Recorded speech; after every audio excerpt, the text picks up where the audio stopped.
Chapter 4. One order at any rate was superfluous, that's to telephone to the police. Aeroplanes do not crash in Chelsea in the middle of the morning unobserved. Already the windows on the other side of the street were packed with faces, and every face was turned in the same direction. This was towards the torn fabric of a parachute that had lodged partly on the studio roof, partly in the branches of the mulberry in the garden. Hubbard ran out through the French windows and looked up.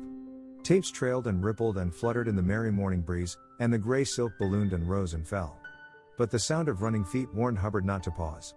He strode quickly down the flagged path, shot the catch of the wrought iron gate in the faces of the two curious, and then hurried into the house again. He addressed Rook, who stood by the group of shocked women. "Here, you seem to know this house pretty well. How do we get up there?" he asked. "Bathroom window, I should think," Rook replied. "This way." The bathroom lay at the end of a short passage on the floor above. The three of us dashed upstairs. Rook tried the bathroom door, but found it locked. "Damn," he muttered, and then I reminded him that possibly he had the key of it in his pocket. It was oddly irritating to watch him try first one key and then another.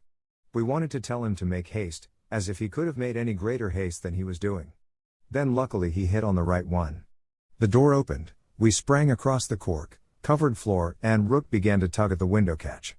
The window was one of these late Victorian windows with a colored border and white incised stars, and already the tragic huddle a dozen yards away could be seen, violently crimson through the red squares and morbidly blue through the blue ones.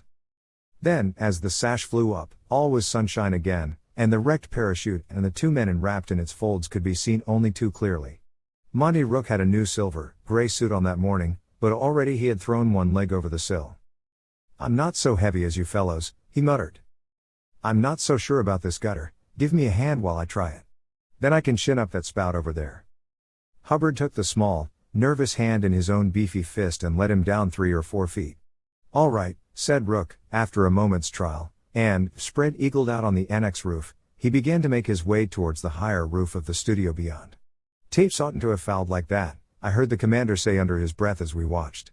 "Parachuting's safe enough if you're any height at all. This breeze, I suppose, and risking the double load. Wonder they didn't go slap through." It was, indeed, merely by inches that the two men had missed the roof glass. Apparently the parachute, the roof frame and the mulberry had shared the shock among them. Not that another 15 feet would have made much difference to the poor devils, I couldn't help thinking. The street was now a densely packed mass of faces, all watching Rook's progress. Even the whispering had ceased. Then cries of "make way there" were suddenly heard. 50 yards away a ladder, preceded by a plump young man in a horsey check coat, was being passed over people's heads. Every hand that could touch the ladder did so, as if out of some odd pride of assistance. What anonymous mind had foreseen the need of it none could have told. Down below Macwith opened the gate, an inspector, followed by a couple of constables and the last relay that bore the ladder, entered, and Macwith closed the gate again. The ladder was set up by the splintered mulberry, and the inspector and one of the constables joined Rook on the roof. 5 minutes later Rook was down again. Hubbard and I had also descended. We met him as he came in at the French window. "Well?" we both demanded at once. He was agitated, as indeed he had some reason for being. He had had an unpleasant task. Before replying he advanced to the breakfast table and poured himself out some water into the nearest glass. The glass knocked unsteadily as he set it down again. Then he glanced down at his clothes, made a movement as if to brush the grime from them, but gave a jerk to his tie instead.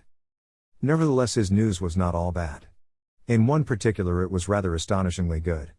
One of the two men, it appeared, was by no means fatally hurt, was, indeed, quite likely to pull through. "Do you know who they are?" Hubbard asked. Again Monty seemed preoccupied with his clothes. Then we had his tidings, jerkily and bit by bit. The plane itself had come down somewhere by the embankment, and was said to have caught fire.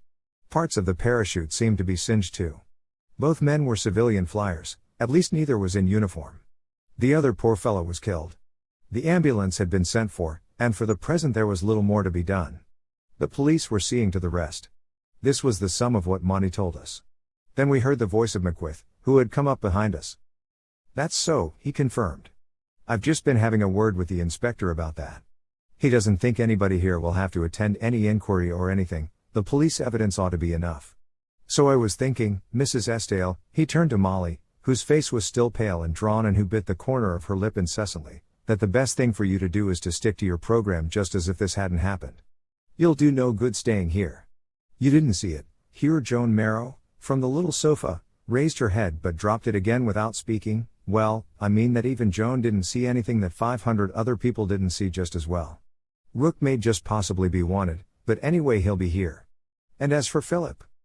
He broke off abruptly. Of a sudden we all stared at one another. We had forgotten all about Philip.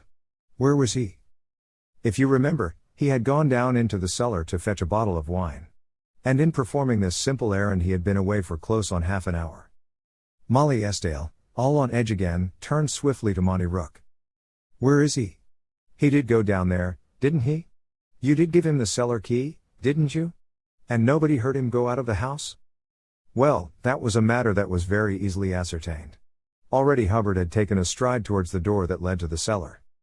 But he did not reach the door. A footstep was heard behind it and the turning of a key, and Esdale entered. In one hand he carried a stone jar of Dutch curacao. In the other, arrestively out of place in the spring sunshine, its flame a dingy orange and its little spiral of greasy smoke fouling the air, he held a lighted candle in a flat tin stick.